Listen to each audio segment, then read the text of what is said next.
हम्दुस्सना के बाद मेरे इंतहाई वाजिबुल एहतराम दोस्तों बुजुर्गों, अल्लाह करीम जल्ला शानुहु व मनवालुहु का एहसान अज़ीम है कि उस पाक परवरदिगार ने हमें फिर से एक पाकीज़ा नशिस्त का हम नवा बनाया है। दुआ है कि अल्लाह करीम जल्ला शानुहु हम सब की इस संगत को, इस सोहबत को, इस मायत को मरते दम तक कायम व दायम फरमाए।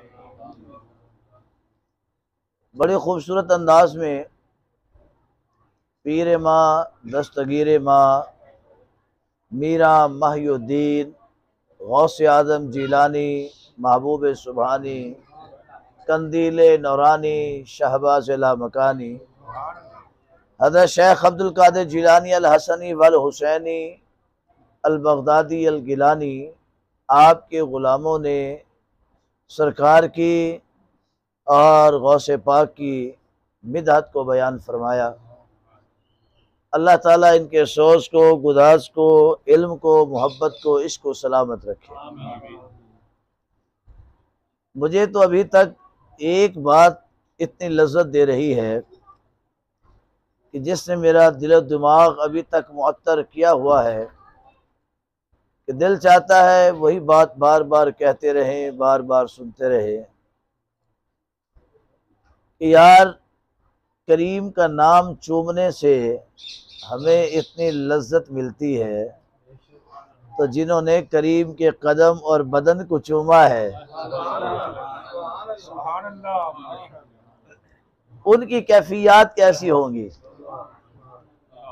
हम इसको मोहब्बत से, आका की उल्फत से, आका की चाहत से जब भी माही महबूब का नाम आता है, इसमें मुहम्मद सल्लल्लाहु अलैहि वसल्लम जब होठों पे अपने अंगूठे लगा के अपने ही अंगूठों को आंखों पे लगाया जाता है तो कितनी लज्जत महसूस होती है।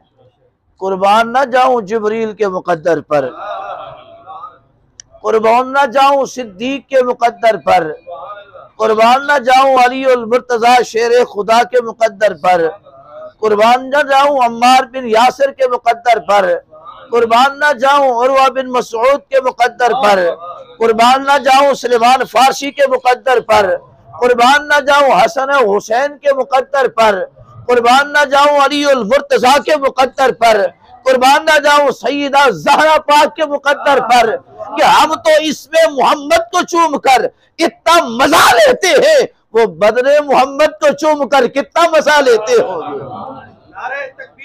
अल्लाह अकबर, या रसूल अल्लाह, या रसूल अल्लाह,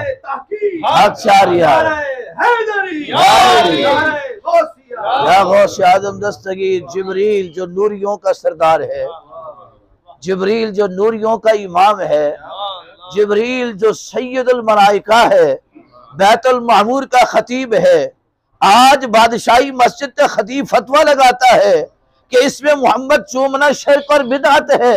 मैंने कहा तेरी मस्जिद जमीन के ऊपर है, जिब्रील की मस्जिद आसमानों से ऊपर है। जो तू है इंसानों का इमाम, वो है नूर वालों का इमाम। तेरे पीछे नमाज पढ़ने वाले तेरी बुराई करते हैं, उसके पीछे नमाज पढ़ने वाले उसकी मोहब्बत के गीत गाते हैं। अरे तुझे सिलेक्ट किया है किसी इंसान ने, उसको सिलेक्ट किया है रब्बे रहमान ने। मैंने कहा कि तेरी मैं बात मानूं या उसकी अंदाज को देखूं। तू कहते इस नाम को चूमना बिदअत है, हमें नूरियों के इमाम ने चूम कर बताया है ये इश्क व मोहब्बत इसी को कहते हैं। इश्क व मोहब्बत जिब्रील से पूछा ना मेरे पाक माही महबूब नबी ने, जिब्रील बता तो सही तू जन्नत में गया है, बार बार गया है, सातों आसमानों पे गया है, 1,24,000 नबियों के पास गया है, तो उन्हें दुनिया को अपनी आंखों के सामने बनते हुए देखा है, जमीन को बिछते हुए देखा है, आसमां की बुलंदी को बनते हुए देखा है, शजर को बनते हुए देखा है, शजर पर फलों को उगते हुए लगते हुए देखा है, पानी को देखा है, पानी के चश्मे बनते हुए देखे हैं, आसमान से बारिश को बरसते हुए देखा है, तुमने हर मौसम को बनते देखा है, संवरते देखा है, जन्नत के हुस्न को देखा है, तूने सिदरतुल मुंतहा को देखा है, तूने बैतुल मामूर को देखा है, तूने अर्श अजीम को देखा है, तूने हर फरिश्ते की सूरत को देखा है, तूने रब के कलाम की लज्जत को महसूस किया है, तूने आदम की तबलीग के अंदाज को देखा है, तूने नूह की तबलीग के अंदाज को देखा है, इब्राहिम को आग में जाते हुए देखा है, इस्माइल को गर्दन पर छुरी चलवाते हुए देखा है, तूने मूसा को देखा, तूने ईसा को देखा, तूने हुस्न यूसुफ के नजारे लिए हैं, तूने याकूब पैगंबर के इशारे को देखा है। जबरील बता तो सही तुम्हें लज्जत और मजा कब महसूस हुआ है? आज की सोना ना दुनिया में मजा आया, ना दुनिया की गली में मजा आया, जो मजा आपकी तली में आया है। अल्लाह अकबर, या रसूल अल्लाह, फरमाया जिब्रील तूने पूरी कायनात के हुस्न को देखा है, पूरी कायनात के बनते संवरते देखा है, चांद की चांदनी की तूने लज्जत को महसूस किया है, सूरज की तवाज़ुन को महसूस किया है, तूने सितारों की चमक को महसूस किया है, तूने खाने जन्नत को सजते हुए देखा है, वहां की लैलो नहार को देखा है, वहां की अनहार को देखा है, शजर व अशजार को देखा है। जिब्रील बता तो सही तुम्हें सबसे ज्यादा मजा कब आया है? आज की सोना जब रब ने कहा था कब्बिल कदम है, कब्बिल कदम है, कब्बिल कदम है, बनाने वाले रब ने कहा, सजाने वाले रब ने कहा जिब्रील क्या कर, कब्बिल कदम है, जल्दी कर मेरे यार के कदमों का बोसा ले, जल्दी कर मेरे महबूब के कदमों का, मेरे महबूब के कदमों का बोसा ले ले। सोना जब मैंने आपके कदम का बोसा लिया, आपके कदम का बोसा लिया, या रसूलल्लाह जो लज्जत मुझे उस वक्त महसूस आई, कसम बखुदा कभी जिंदगी में महसूस ना आई, कभी जिंदगी में महसूस ना हुई जो मैंने लज्जत महसूस की आपके कदमों को चूमते हुए, आपके कदमों को चूमते हुए। आज हम नामे मोहम्मद को चूम कर इतना मजा लेते हैं, तो जिन्होंने बदने मोहम्मद को चूमा है, जिन्होंने बदने अम्मा हलीमा सादिया तैयबा ताहिरा जाहिदा आबिदा सलामुल्लाह अलैहा, कुर्बान जाऊं हलीमा में तेरे मुकद्दर पर, हलीमा में तेरे मुकद्दरा तो सदके नबी सईदा झूला झूले दीता हो, नबी सईदा झूला वह मुकद्दर है तेरी अम्मा हलीमा सादिया के जिनके कदम चूमने के लिए जिब्रील को करोड़ों बरस इंतजार करना पड़ा, कि रब ने जब जिब्रील को बनाया पूरे वजूद को नूर का बनाया, होठों को काफूर का बनाया, अर्ज की मालिका बदन सारा नूर का, होठ है काफूर के, इसमें हिकमत क्या है? फरमाया ठहर जा ठहर जा ठहर जा, ए जिब्रील अभी तेरे बाद बड़े फरिश्ते बनाऊंगा, उन फरिश्तों के बाद फिर मैं आदम को बनाऊंगा, आदम के बाद शीश को बनाऊंगा, शीश के बाद मैं अबूसा ज़ैमून को बनाऊंगा, उनके बाद इदरीस को बनाऊंगा, उनके बाद ज़िलकिफ्ल को बनाऊंगा, उनके बाद नूह को बनाऊंगा, उनके बाद इब्राहिम को बनाऊंगा, फिर इस्माइल को बनाऊंगा, फिर उसके बाद इसहाक होंगे, फिर याकूब होंगे, याकूब के बेटे यूसुफ होंगे, फिर चलते चलते मूसा और ईसा आएंगे, उनके बाद मेरा महबूब हबीब आएगा, उजड़ी हुई बस्तियों का तबीब आएगा, बीमार दिलों को शिफा देने वाला हबीब आएगा। जब वो मेरा महबूब होगा फिर तुझे सवाल का जवाब मिल जाएगा। करोड़ों बरस जिब्रील को लगे तलवाए मुस्तफा को चूमने के लिए। हलीमा तेरे कितने बड़े मुकद्दर हैं, महबूब कायनात में रब ने कहा जा बोसे ले ले। महबूब कायनात में आए, अम्मा हलीमा का मुकद्दर जाग उठा, अम्मा हलीमा का मुकद्दर। अम्मा हलीमा से किसी ने पूछा कि बदने मुस्तफ़ा को चूमने की बरकत क्या है? कहा कि बरकत की बात करते हो, मेरी सवारी से पूछो कि जिसने बदन मुस्तफ़ा के एक हिस्से की खुशबू को महसूस किया, तो जो चलती नहीं थी, उड़ती नहीं थी, बैठती नहीं थी, कमजोर थी डाची, जब महबूब की खुशबू को महसूस किया तो सबसे ज्यादा जोर वाली थी डाची।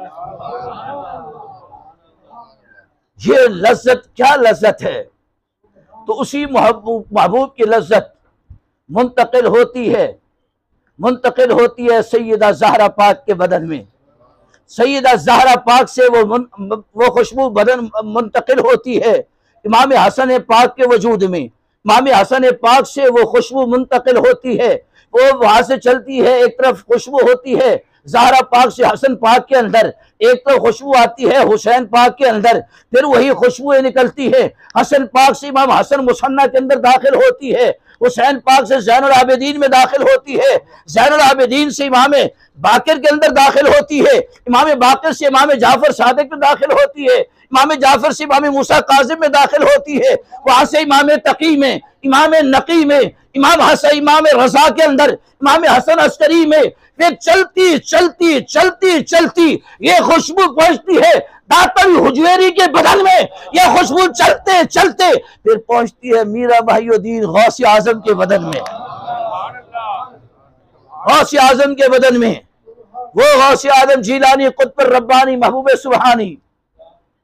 सुबहानी, कंदील नौरानी, शाहबाज लामकानी, जिनकी विलादत भी करामत है, जिनकी विलादत भी आज तलाश की जाती है। मैं देखूं मेरे पीर में करामत कौन सी है, ताकि मैं अपने संगी साथियों, बेलियों को, दोस्तों को बताऊं कि मेरा पीर जो है साहिबे करामत है, साहिबे करामत है। वैसे तो किसी मुरीद का नमाजी बैत होने के बाद नमाजी हो जाना ये पीर की सबसे बड़ी करामत होती है, नबी का आशिक हो जाना ये सबसे बड़ी करामत होती है। लेकिन हम तलाश करते हैं कोई और करामत हो, कोई और जलवा हो, कोई और बात देखें हमारे मुर्शिद में कैसी है। रब ने हमें गौसे आदम की सूरत में ऐसा मुर्शिद अता फरमाया है जिनकी विलादत भी करामत है, जिनका बचपन भी करामत है, जिनकी जवानी भी करामत है। डाकू को बात करे उसको वली कर दे, चारों चोर का इंतखाब करे उसको अबदाल बना दे। वो गौसे आदम जीलानी, कुतुब रब्बानी, महबूब सुबहानी। दार शिकवा में साहिब शिकवा दारा लिखते हैं कि गौसे पाक रज़ी अल्लाह तआला अन्हु इतनी अजीमुल मर्तबा शख्सियत है कि जब वो बादशाहों के सामने जाते थे आपका लिबास इतना नफीस और इतना कीमती होता कि बादशाह भी शर्मिंदा हो जाते, बादशाह भी शर्मिंदा हो जाते, इतना नफीस और उम्दा लिबास होता।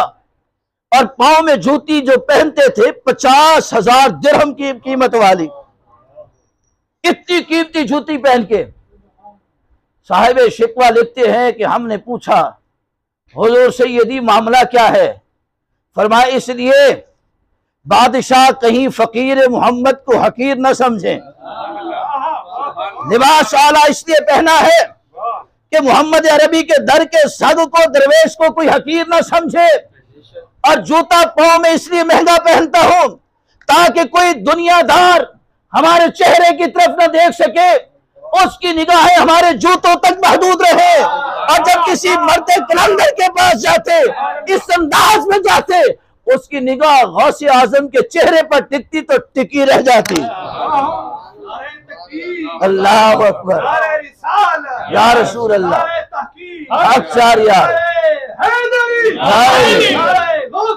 या गौसे आदम जीलानी, हुजूर गौसे आदम जीलानी, कुतुब रब्बानी, महबूब सुबहानी, कंदील नौरानी, शाहबाज लामकानी, जिनको बाज़ अशहब का खिताब मिला है, बाज़ अशहब का खिताब मिला है।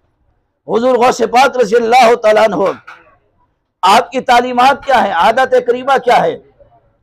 आप सारा दिन लोगों को या रब का कुरान सुनाते थे या मुस्तफ़ा का फरमान सुनाते थे, या रब का कुरान या महबूब मुस्तफ़ा करीम का फरमान सुनाते थे। जुमे को जुमा पढ़ाया, इतवार को फिर दर्स कुरान की नशिस्त, जुमरात को फिर दर्स हदीस की नशिस्त, फिर जुमा आ गया।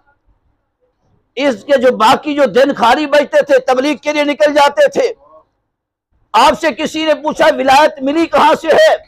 फरमाया कि जिस जुबान के ऊपर फरमाने खुदा हो और फरमाने मुस्तफ़ा हो और दिल में मोहब्बत मुस्तफ़ा हो और खौफे खुदा हो, रब उसी को अपना वली बना देता है। अल्लाह उसी को वली। पूछा गया किसी से, हुजूर गौस पाक ये बताएं, आपकी एक एक महफिल मजलिस के अंदर 70 हजार लोग मौजूद होते हैं। कितने कितने हजार? 70 हजार लोग मौजूद होते हैं। आप जरा ये तो बताइए, ये महफिल के बर्खास्त होने के बाद सब लंगर भी खाते हैं, सबको लंगर भी मिलता है। आप ये तो बताइए आता कहां से है? ना आपकी कोई फैक्ट्री है, ना आपका कोई कारखाना है, ना आपकी कोई गाड़ियां चलती हैं, ना आपका कोई बिजनेस है, ना आपकी जमीनों पर हारी हल चलाते हैं, ना जमीनों के ऊपर गंदम काश्त होती है, ना जमीनों के ऊपर चावल उगते हैं। आप बताएं तो सही, ये इतना गल्ला अनाज कहां से आता है? फरमाया मुझे मेरे रब ने कहा है, अब अब्दुल कादिर तू मेरे साथ तिजारत कर, मैं तेरे साथ तिजारत करता हूं। मैंने उसकी मालिका तिजारत क्या है? फरमाया तू मेरी मखलूक को खिलाता जा, मैं तुझे अता फरमाता जाऊंगा। तू मेरी मखलूक को खिलाता जा, मैं तुम्हें अता करता जाऊंगा। फरमाया कि जो बंदा मखलूक खुदा की भूख को मिटाता है, अल्लाह उसे किसी चीज की कमी नहीं रहने देता। अल्लाह उसे किसी चीज की कमी। आज हम बड़ी 11वीं शरीफ बना रहे हैं, उर्स गौसे आजम मना रहे हैं। क्या मना रहे हैं? उर्स गौसे आजम गौस सकलैन मना रहे हैं। और हुजूर गौस पाक रज़ी अल्लाह तआला अन्हु आपको सरकार की आल से 2 हवालों से फैज मिलता है। 2 हवालों से। एक हवाला आपको इमाम हसन पाक का भी फैज मिलता है, इमाम हुसैन पाक का भी फैज मिलता है। आप नजीब तरफैन सैयद हैं, माँ की तरफ से भी बाप की तरफ से भी। अम्मा आप इमाम हुसैन की औलाद में से हैं, अब्बा इमाम हसन पाक की औलाद में से है। यानी आपकी जिंदगी एक ऐसे खूबसूरत फूलों के गुलदस्ते की खुशबू और महक का नाम है, जिस महक के अंदर अगर आप मोहब्बत से देखेंगे चेहरा नबी भी नजर आएगा, चेहरा अली भी नजर आएगा, चेहरा फातिमा ज़हरा भी नजर आएगा, चेहरा हसन भी नजर आएगा, चेहरा हुसैन भी नजर आएगा, और फिर चेहरा गौसे आजम जीलानी भी नजर आएगा। वो गौसे आजम जीलानी जो सरापा इश्क व मोहब्बत है, जो सरापा इश्क व मोहब्बत है। बगदाद शरीफ की सरजमीन पर आपके डेरे हैं और वहां सदा रहमतों के बसेरे हैं, वहां सदा रहमतों के बसेरे हैं। आज भी आप चले जाएं हुजूर गौस पाक की बारगाह में, अमीर भी लंगर खा रहे हैं, गरीब भी लंगर खा रहे हैं, अपने भी लंगर खा रहे हैं, बेगाने भी लंगर खा रहे हैं। हमने देखा वहां देगचे और पतीले लेकर लोग खड़े होते थे कतार दर कतार। पूछा ये कौन है? कहा इनमें मुसलमान भी हैं, यहूदी भी हैं, ईसाई भी हैं, अमीर भी हैं, गरीब भी हैं। हमने कहा सारी यहाँ पर? फरमाया हाँ, यहूदियों को पता है कि मोहम्मद की औलाद का लंगर इतना वसी है तो मोहम्मद का लंगर कितना वसी होगा। फरमाया लोग लंगर गौस खा खा कर कलमा पढ़ के मुसलमान होते जा रहे हैं। और एक बात याद रखिए, अल्लाह ने वलियों में जो करामत रखी है वो नबियों के मोजज़ात की तस्दीक के लिए, ताकि लोगों को पता चले जिसने नबी का कलमा पढ़ा उस अब्दुल कादिर जिलानी में ये ताकत और कुव्वत और कुदरत है, तो जिसका कलमा इसने पढ़ा उस नबी में कितना कुव्वत और ताकत होगी। और ईसाई कहने लगा ना कि मेरे नबी तो ईसा अलैहिस्सलाम मुर्दों को जिंदा करते थे, आपके नबी का कोई ऐसा मोजज़ा है? गौस पाक ने यह नहीं फरमाया कि मैं किताबें पढ़ूंगा तो देखूंगा, मैं उलमा की मजलिस में जाऊंगा, खंगालूंगा कुतुब को, अहदीस को देखूंगा कि कहीं ना कहीं कोई मेरे नबी का ऐसा मोजज़ा मौजूद है। हालांकि हजार ऐसे मोजज़ात मौजूद हैं, लेकिन गौसे पाक ने कहा अच्छा ये मुर्दे जिंदा करना ये तो मामूली सा काम है, ये तो छोटा सा काम है, आओ मुझे दिखाओ कौन सा मुर्दा जिंदा करना है, कौन सा मुर्दा जिंदा करना है। एक पुरानी कब्र पे ले जाता है ईसाई, कहता है इसको जिंदा करें। फरमाया जिस हालत में मरा था उसी हालत में जिंदा करूं, या जो इस वक्त हालत में, इस हालत में जिंदा करूं। वो ईसाई कहता है जिस हालत में मरा था उसी हालत में जिंदा कर दीजिए। तो गौस सकलैन उसके कब्र के करीब गए, पूछा बता तेरे नबी क्या कहा करते थे। ईसाई कहता मेरे नबी फरमाया करते थे ईसा अलैहिस्सलाम, कुम बिइज़्निल्लाह, अल्लाह के हुक्म से खड़े हो जाओ। आपने ठोकर लगाई कब्र को, मैं कुम बिइज़्नी, और मेरे हुक्म से खड़ा हो जा। तो मेरे हुक्म से आपने ठोकर लगाई, कब्र दो शक हुई, मुर्दा बाहर बासी बचाता हुआ बाहर आया और पूछा बताओ कहाँ के हो, किस जगह के हो, किस वक्त के हो। उसने कहा दानियाल अलैहिस्सलाम का उम्मती हूँ, ये बांसी में बजाता था, बादशाहों को खुश करता था, ये मेरा फन था। फरमाया कि आप कौन है, क्या क्यामत तो नहीं आ गई। वैसे बात फरमाते क्यामत नहीं आई, अब्दुल कादिर जिलानी आया है। मुर्दा कहते आप उस नबी के उम्मती हैं जिस नबी के तस्करे हर नबी के दौर में होते रहे, हर नबी के दौर में होते रहे हैं। फरमाया हाँ। उसने कहा मुझे उसी नबी का कलमा पढ़ा दीजिए। आपने कलमा पढ़ाया, फिर उसको लिटा दिया। वो ईसाई हैरान हो गया, कहने लगा कि जिस नबी की उम्मत का वली इतनी कुव्वत और इख्तियार वाला है, उस नबी की शान क्या होगी। उस नबी की शान, अल्लाह अकबर, या रसूल अल्लाह, या गौस आदम दस्तगीर। बहुत सारे लोग इस बात पे एतराज करते हैं। वो कहते हैं जी सुन्नी मौलवी कहते हैं कि गौस पाक ने कहा कुम बिइज़्नी, ये तो शिरक हो गया। ये क्या हो गया, शिरक हो गया। मैंने कहा कि बात सुनो, शिरक वो होता है जो अल्लाह की बराबरी करे। अल्लाह ने जब खुद कहा कि मेरा बंदा यतक़र्रबु इलैया बिन नवाफिल, जब वो नफलों की कसरत करता है मेरे वो करीब हो जाता है।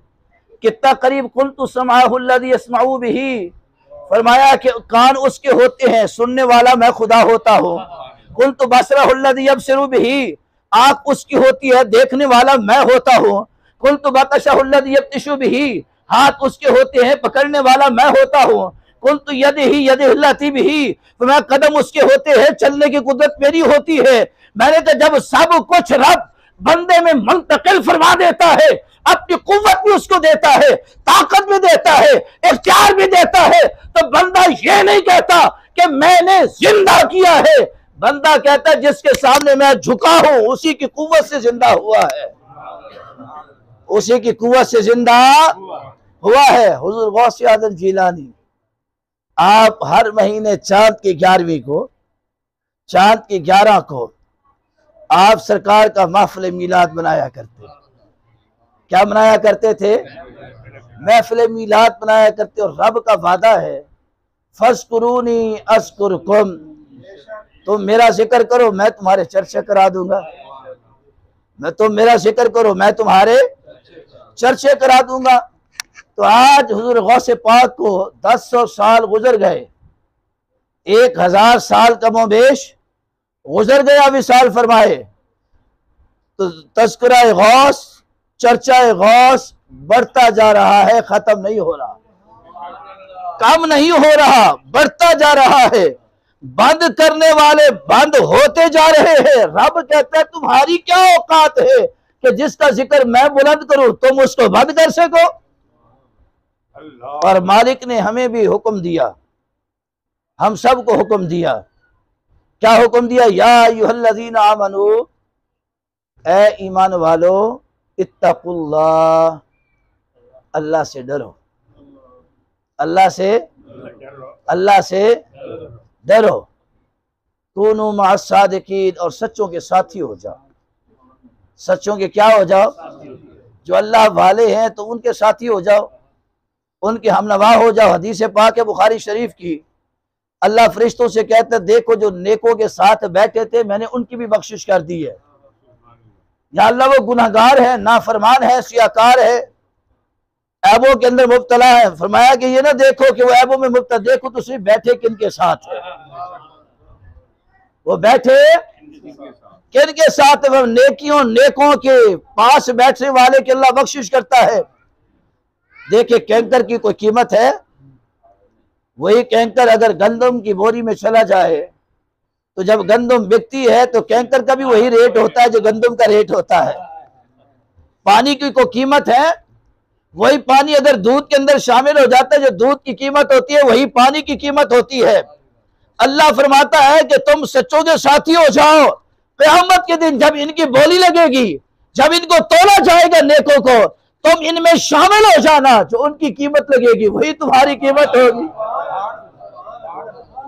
जो उनकी कीमत होगी वही तुम्हारी। अंगूर का गुच्छा लेते ना, अंगूर का गुच्छा, 1 किलो अंगूर लिया, 2 किलो अंगूर लिया, आधा किलो लिया, तो वो गुच्छा उठाते हैं, उठा के तराजू में रख देते हैं। वो ये तो नहीं कहते उस गुच्छे से वो जो गंदे और खराब अंगूर है उसको निकालते तो नहीं है ना, रख देते हैं।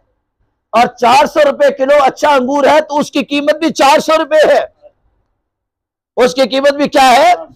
400 रुपए है। अल्लाह बताता है साफ सुथरे दानों में अगर कोई गंदा मंदा एक अदर दाना आ भी जाए, दरगुजर हो जाता है, उसकी कीमत भी वही लग जाती है, उसकी बोली भी वही लग जाती है। कूनू मअस सादिकीन, फरमाया सच्चों के साथी हो जाओ, जो सच्चे लोग हैं उनके साथी हो जाओ, ताकि तुम्हारी कीमत क़यामत में अच्छी लग जाए, ताकि तुम्हारी कीमत अल्लाह की बारगाह में अच्छी लग जाए। दुआ अल्लाह करीम जल्ला शानहू अमाल साले की तौफीक अता फरमाए।